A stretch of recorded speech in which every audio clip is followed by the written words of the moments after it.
Hello everyone, this is Upasana Raghav. I welcome you all at our channel Wake Up. हमारे साथ जुड़े रहने के लिए हमारे चैनल को सब्सक्राइब करें, लाइक करें और ज़्यादा से ज़्यादा शेयर करें। आज हम पढ़ने वाले हैं क्लास 10 की मैथ्स का चैप्टर 2। चैप्टर 1 ऑलरेडी हमने कंप्लीट कर लिया है। अगर आपने वो नहीं देखा है तो प्लेलिस्ट में जाकर आप वहाँ से देख सकते हैं। बहुत ही अच्छे से ब्रीफली वो समझाया गया है। तो चलते हैं चैप्टर नंबर 2 की तरफ, दैट इज पॉलिनोमियल्स। इसमें हम पढ़ने वाले हैं पॉलिनोमियल्स के बारे में। तो सबसे पहले जान लेते हैं कि पॉलिनोमियल्स क्या होते हैं। देखिए, पॉलिनोमियल की अगर एग्जैक्ट डेफिनेशन के बारे में बात करें हम, तो आपकी स्क्रीन पे शो हो रही है। दैट इज पॉलिनोमियल ऐसे अलजेब्रिक एक्सप्रेशंस होते हैं जिनमें वेरिएबल जो होंगे उनकी जो एक्सपोनेंट होती है, यानी कि पावर जो होती है वो क्या होती है, होल नंबर होती है। ठीक है, अभी मैंने इसमें एक टर्म यूज किया है अलजेब्रिक एक्सप्रेशन। ठीक है, अलजेब्रिक एक्सप्रेशन। तो सबसे पहले अब देखिए, इसकी पॉलिनोमियल की डेफिनेशन को समझने के लिए आपको पहले पता होना चाहिए कि अलजेब्रिक एक्सप्रेशंस क्या होते हैं। तो ये एक्सप्रेशंस ऐसे एक्सप्रेशंस होते हैं जो कि मिलके बने होते हैं हमारे numbers, variables and mathematical operations. ठीक है, अलजेब्रिक एक्सप्रेशंस किस किस से मिलके बने होते हैं, numbers, variables and mathematical operations. Okay, now तो अब एक अलजेब्रिक एक्सप्रेशन का हम एग्जांपल देख लेते हैं। ठीक है, इसमें क्या क्या हो सकते हैं, आपके नंबर्स हो सकते हैं, वेरिएबल्स हो सकते हैं और मैथमेटिकल ऑपरेशंस हो सकते हैं। लाइक 2x + 5, ये हमारे नंबर्स है। देखिए, ये हमारा नंबर हो गया यहाँ पे। ठीक है, यहाँ पे वेरिएबल भी है, इसमें मैथमेटिकल ऑपरेशन भी है। तो ये क्या है हमारे पास, अलजेब्रिक एक्सप्रेशन। अब जो इम्पोर्टेंट पॉइंट है आपका नेक्स्ट, कंफ्यूज नहीं होना है बिल्कुल भी, अब आएगा अलजेब्रिक इक्वेशन। देखिए, जब हम किसी भी अलजेब्रिक एक्सप्रेशन में, ठीक है, किसी भी अलजेब्रिक एक्सप्रेशन में इक्वल्स टू साइन लगा के दूसरी किसी अलजेब्रिक एक्सप्रेशन को उसके साथ ऐड कर देते हैं, मतलब जब हम टू अलजेब्रिक एक्सप्रेशंस को ऐड करते हैं with the help of equality sign, ये इक्वल्स टू का साइन लगा के जब हम दो एक्सप्रेशंस को ऐड करते हैं तो उसको क्या कहा जाता है, हमारा अलजेब्रिक इक्वेशंस। राइट, यहाँ पे ये एक अलजेब्रिक एक्सप्रेशन है हमारे पास, ये भी एक अलजेब्रिक एक्सप्रेशन है and this is equals to sign. ये साइन सबको पता होगा, इक्वल्स टू का साइन होता है जब इस साइन की हेल्प से हम दो अलजेब्रिक एक्सप्रेशंस को ऐड करते हैं, that is called algebraic equation. Okay, सबको इतना समझ में आया अच्छे से। ठीक है, अलजेब्रिक इक्वेशन को अब हम थोड़ा सा ब्रीफली पढ़ लेते हैं, इसमें कौन से पार्ट को क्या कहा जाता है। एग्जाम्पल लेंगे एक छोटा सा।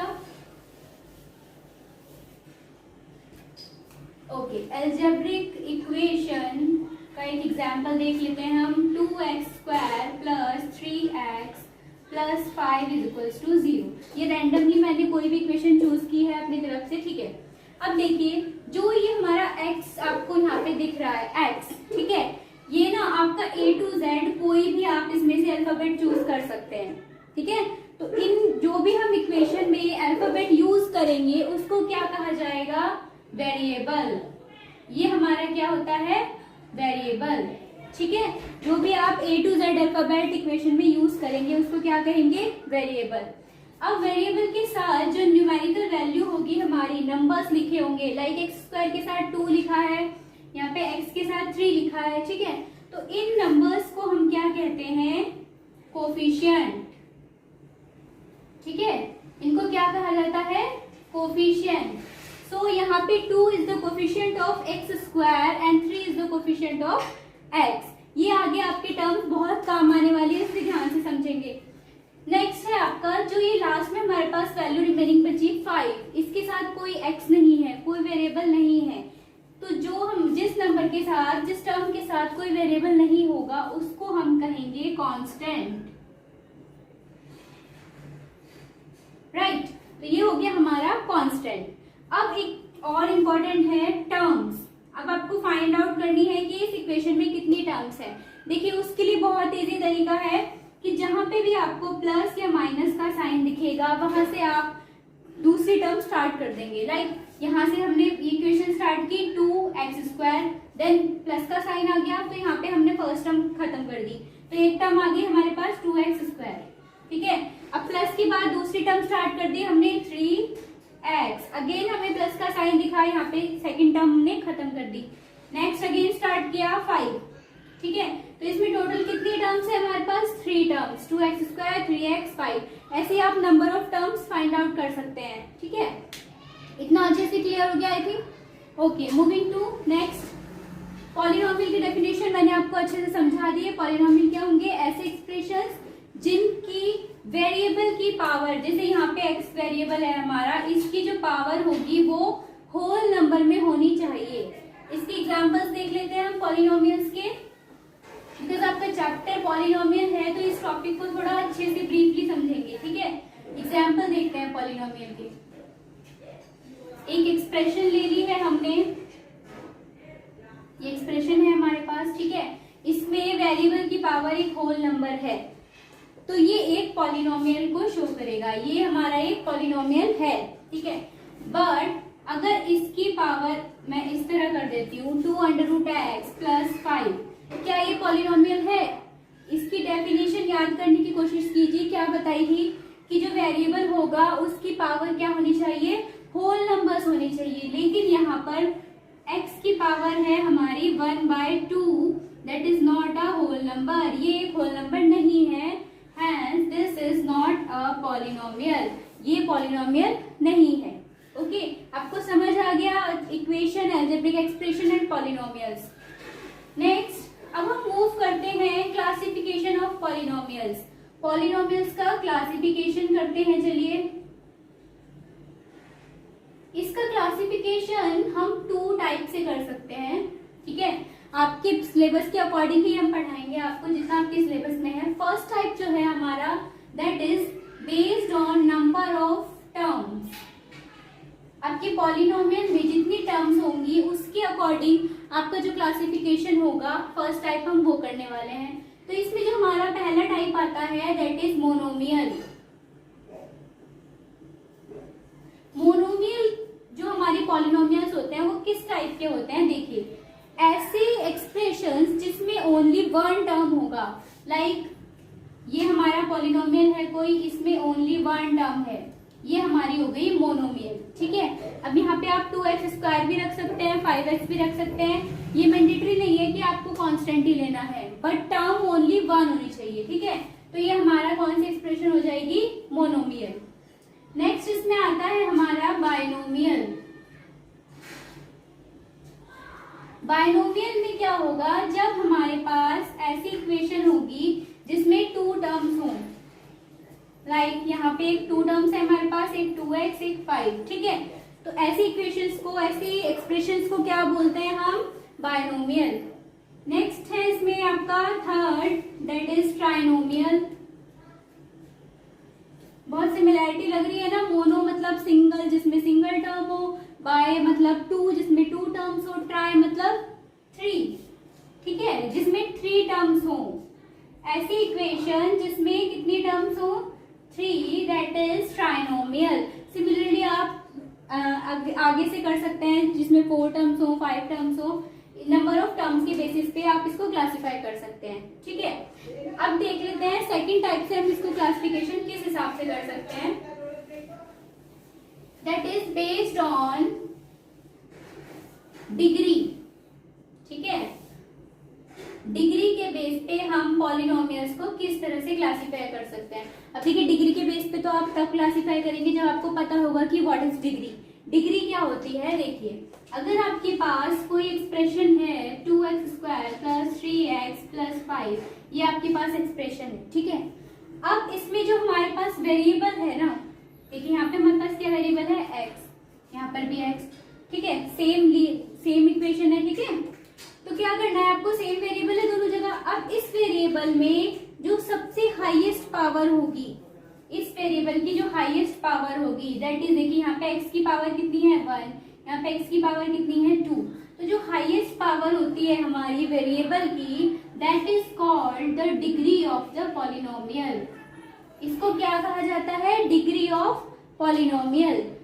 जो आपकी एक्सप्रेशन रहेगी उसमें वेरिएबल की हाईएस्ट पावर को क्या कहते हैं हम, डिग्री ऑफ द पॉलिनोमियल। ठीक है, अब हम इसके बेस पे किस तरह से कैटेगराइज कर सकते हैं पॉलिनोमियल्स को देखते हैं। फर्स्ट आ जाएगा हमारा, स्टार्ट करते हैं बिल्कुल बेस से। ठीक है, ये है हमारा जीरो पॉलिनोमियल, बहुत ही इंपॉर्टेंट है ये आपके लिए, यहाँ बहुत अच्छे से समझेंगे। ठीक है, जीरो पॉलिनोमियल क्या होते हैं, अगर हम किसी पॉलिनोमियल को डिनोट करें px, px से अगर हम किसी पॉलिनोमियल को डिनोट करें तो जब px इज इक्वल्स टू 0 होगा, पॉलिनोमियल की वैल्यू px आपको जब 0 दिया जाता है, पूरे पॉलिनोमियल की वैल्यू क्या होनी चाहिए, 0, तो उसे हम क्या बोलते हैं, जीरो पॉलिनोमियल। ठीक है, नेक्स्ट है आपका कांस्टेंट पॉलिनोमियल। हम इसकी डिग्री बढ़ाते जाएंगे धीरे धीरे से। ठीक है, कांस्टेंट पॉलिनोमियल, कांस्टेंट पॉलिनोमियल क्या होता है, जब हमारे पॉलिनोमियल के इक्वल में एक ऐसा कांस्टेंट हो जिसके साथ लाइक 5 है। ठीक है, तो यहाँ पे हम x की डिग्री क्या लगा सकते हैं, 0। अब ये देख लीजिए हमने x की डिग्री 0 क्यों लगाई है, बहुत इंपॉर्टेंट पॉइंट है। देखिए, अगर किसी भी वेरिएबल की डिग्री 0 है, लाइक x की डिग्री 0, तो उसकी वैल्यू ऑलवेज 1 होगी। ठीक है, आप y की डिग्री 0 रखेंगे तो भी 1 होगा, z की डिग्री 0 रखेंगे तो भी 1 होगा। किसी भी वेरिएबल की डिग्री अगर 0 होती है तो उसकी वैल्यू क्या होगी, 1। सो इसलिए हमने यहाँ पे, क्योंकि 1 को अगर हम मल्टीप्लाई करेंगे तो we will get the same number. ठीक है, तो अब देखिए कांस्टेंट पॉलिनोमियल कौन से पॉलिनोमियल्स होते हैं जिसमें ओनली 1 टर्म होती है। ठीक है, और वो भी कांस्टेंट। ठीक है, या तो आप इसकी डेफिनेशन ये रख सकते हैं या फिर ये भी रख सकते हैं कि ऐसे पॉलिनोमियल्स जहां पर हाईएस्ट डिग्री एक्स वेरिएबल की कितनी हो, 0। ठीक है, हाईएस्ट डिग्री ऑफ वेरिएबल कितनी होनी चाहिए, 0। ऐसे पॉलिनोमियल्स को हम क्या बोलते हैं, कांस्टेंट पॉलिनोमियल्स। नेक्स्ट मूव करते हैं हम 0 डिग्री के बाद इंक्रीजिंग ऑर्डर में चलते हैं, जब डिग्री 1 हो। ठीक है, तो ऐसे पॉलिनोमियल्स को हम कहते हैं लीनियर पॉलिनोमियल्स। लीनियर पॉलिनोमियल्स क्या होते हैं, ऐसे पॉलिनोमियल्स जहां पर highest degree of variable is 1। Right, getting my point. यहाँ पर देखिए x जो है हमारा वेरिएबल, इसकी हाईएस्ट डिग्री 1 है। राइट, तो ये ऐसी इस टाइप की हम एक्सप्रेशन या इक्वेशंस को क्या कहते हैं, लीनियर पॉलिनोमियल्स, जहां पर हाईएस्ट डिग्री क्या होती है, 1। नेक्स्ट है आपका 4। लीनियर के बाद अब हमने x की डिग्री 1 देख लिया, अब x की डिग्री 2 देखते हैं। इसको हम बोलते हैं क्वाड्रेटिक पॉलिनोमियल्स या फिर क्वाड्रेटिक इक्वेशंस। ठीक है, क्वाड्रेटिक इक्वेशंस भी बोलते हैं आप इसको। तो क्वाड्रेटिक इक्वेशंस कैसी होती हैं, जहां पर पॉलिनोमियल की हाईएस्ट डिग्री कितनी हो, 2। ठीक है, ये हम इंक्रीजिंग ऑर्डर में चल रहे हैं, 0 polynomial, constant polynomial, linear polynomial, quadratic polynomial, highest degree is 2। Quadratic polynomial में हाईएस्ट डिग्री कितनी होती है, 2 होगी। ठीक है, इसके बाद मूविंग टू नेक्स्ट, 5th हो गया हमारा क्यूबिक पॉलिनोमियल। क्यूबिक पॉलिनोमियल में सिमिलरली हम इंक्रीजिंग ऑर्डर में चल रहे हैं, तो क्यूबिक पॉलिनोमियल क्या हो जाएगा हमारा, जहां पर पॉलिनोमियल की हाईएस्ट डिग्री कितनी होगी, 3। ठीक है, क्यूबिक में हाईएस्ट डिग्री कितनी होगी हमारी, 3। अब इसको अच्छे से समझ लेंगे। 0 पॉलिनोमियल क्या होता है, जहां पर पूरे पॉलिनोमियल की वैल्यू क्या हो, 0। ओके, नेक्स्ट है कांस्टेंट पॉलिनोमियल, यहाँ पर क्या होती है, x की हाईएस्ट डिग्री इज 0। इन दोनों में कंफ्यूज नहीं होंगे। कांस्टेंट पॉलिनोमियल में x की डिग्री 0 होती है, 0 पॉलिनोमियल में पूरे पॉलिनोमियल की वैल्यू 0 होती है। ठीक है, नेक्स्ट है लीनियर पॉलिनोमियल, यहाँ पर आपके वेरिएबल की हाईएस्ट डिग्री 1 होगी। क्वाड्रेटिक पॉलिनोमियल में वेरिएबल की हाईएस्ट डिग्री 2 होगी। क्यूबिक पॉलिनोमियल में वेरिएबल की हाईएस्ट डिग्री 3 होगी। आपके सिलेबस में अभी इतना ही है। ओके, ये अच्छे से समझ लिया है। मूविंग टू नेक्स्ट,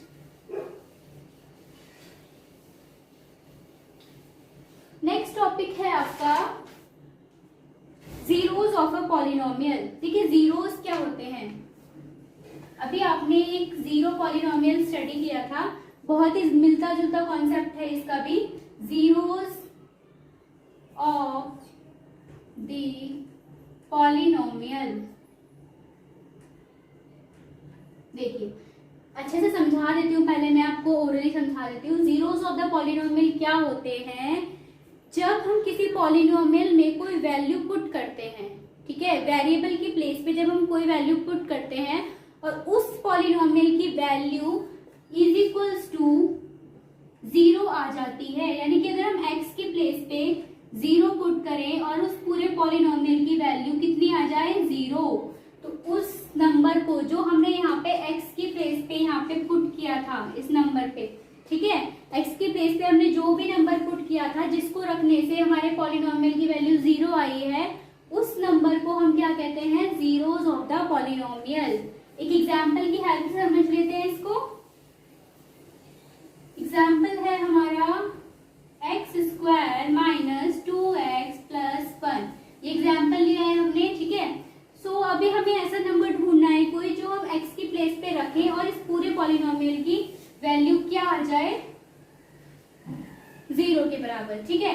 सो हम पुट कर देते हैं x इज इक्वल्स टू 1, हमने यहाँ पे x is equals to 1 put किया, तो पुट करके देखिए 1 स्क्वायर माइनस 2 इंटू 1 प्लस 1, यहाँ जाएगा 1 2 प्लस 1 1 प्लस 1 2 हो जाएगा, 2 माइनस 2 इज इक्वल्स टू 0। तो यहाँ पे आपको क्या मिल गया है, px इज इक्वल्स टू 0, ठीक है। अब आपको पूरे पॉलिनोमियल की वैल्यू 0 मिल गई है, तो यानी कि जो आपने नंबर x की वैल्यू x की प्लेस पे रखा था, x की प्लेस पे क्या रखा था आपने, 1, तो यहाँ से हमें पता चल रहा है कि 1 is the zero of this polynomial, ठीक है। ये सिर्फ इतना नहीं करना है, जो वैल्यू आपने प्लेस की थी तो ये भी आपको मेंशन करनी है कि कौन सी वैल्यू को रखने से आपका ये पॉलिनोमियल की वैल्यू 0 आई है। तो आंसर क्या हो जाएगा आपका, hence 1 is the zero of this polynomial, right. मैं समझ आया आपको अच्छे से। अब एक चीज और इम्पोर्टेंट ध्यान रख लीजिए, देखिए जो जीरोस होते हैं हमारे, नंबर ऑफ जीरोस, आप कैसे पता लगाएंगे कि किसी इक्वेशन के कितने नंबर ऑफ जीरोस हो सकते हैं, ठीक है। तो number of zeros is equals two degree, जो भी आपकी डिग्री होगी उस पॉलिनोमियल की, डिग्री क्या होती है, वेरिएबल की हाईएस्ट पावर, तो जो हाईएस्ट पावर होगी वेरिएबल की उतने ही नंबर ऑफ जीरोस आपको उस इक्वेशन के, उस पॉलिनोमियल के मिलने वाले हैं। यानी कि यहाँ पे x की पावर कितनी है, 2, x की डिग्री यहाँ पर आपको क्या मिल रही है, 2, हैंस इस पॉलिनोमियल के कितने जीरोस होंगे, 2 जीरोस होंगे। 1 तो हमने फाइंड आउट कर लिया, सेकंड आप देखेंगे अपने आप। ओके, मूविंग टू नेक्स्ट, ये आपका हो गया जीरोस, समझ में आया कैसे निकालते हैं हम। अब देखिए मैंने आपको स्टार्टिंग में एक टर्म बताई थी कोफिशिएंट, कि आपको इसका यूज आने वाला है, राइट। तो हम देखते हैं कि कोफिशिएंट एंड जीरोस में क्या रिलेशन होता है, ठीक है। कोफिशिएंट एंड जीरोस में क्या रिलेशन होता है चेक करेंगे। देखिए अगर हम फर्स्ट एग्जांपल ले लेते हैं एक लीनियर इक्वेशन का, ठीक है। लीनियर इक्वेशन हमने ली है ax plus b equals to 0, ये हमारी लीनियर इक्वेशन हो गई, ठीक है। अब हमें बताना है कि कोफिशिएंट, जो ये कोफिशिएंट कौन कौन से हैं हमारे, a एंड b, इनमें और जीरोस में क्या रिलेशन होगा।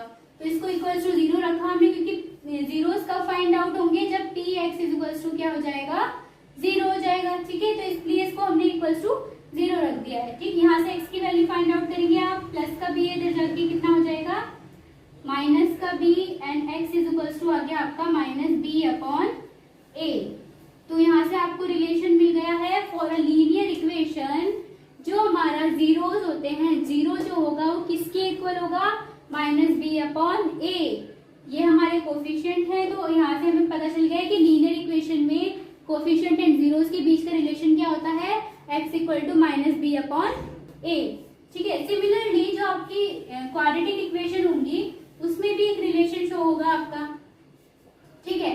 तो सेकंड एग्जांपल हम ले लेते हैं क्वाड्रेटिक इक्वेशन का। स्टैंडर्ड फॉर्म है हमारी क्वाड्रेटिक इक्वेशन की ax² plus bx plus c।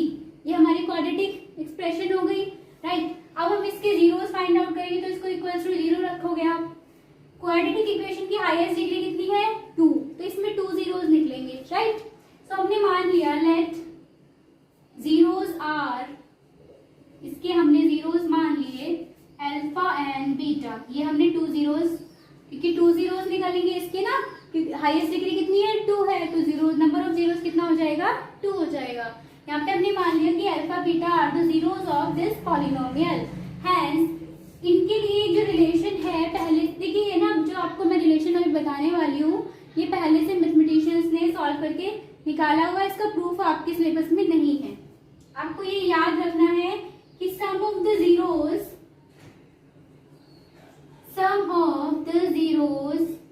is equals to, so sum of the zeros is equal to minus coefficient of x divided by coefficient